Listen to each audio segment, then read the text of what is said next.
Bueno, otro año en Fitur, otro año en el que, bueno, ya con la normalidad absoluta.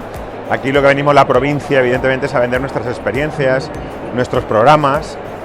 Hoy venimos por los responsables de las instituciones, pero durante días van a ser centenares y centenares de reuniones de profesionales, que es realmente a lo que venimos aquí para vender pues todas estas experiencias que hemos diseñado para venderlas aquí en esta ágora del turismo, una parte importantísima de nuestra economía, de nuestra historia, de nuestra manera de ser. De ahí el Pensat i Fet, que es nuestro lema de este año, de que podemos hacer experiencias que tampoco tengamos que pensarlas demasiado, sino no me apetece ir a la provincia de Valencia a esta experiencia, me apetece ir al Gemesí, me apetece ir a Bétera, me apetece ir donde sea, Pensat i Fet, ¿no?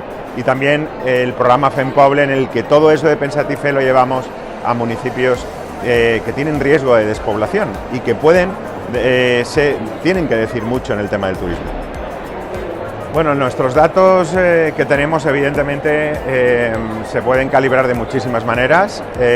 Los datos vienen dentro del PAC de la Comunidad Valenciana y es obvio que dentro de esos datos lo que existe es desde los últimos días de la pandemia, una recuperación bastante notable de ese turismo que teníamos hasta llegar a cifras prácticamente anteriores a la pandemia. Pero hay mucho trabajo, todavía queda mucho trabajo por hacer, podemos todavía hacer muchísimas más cosas.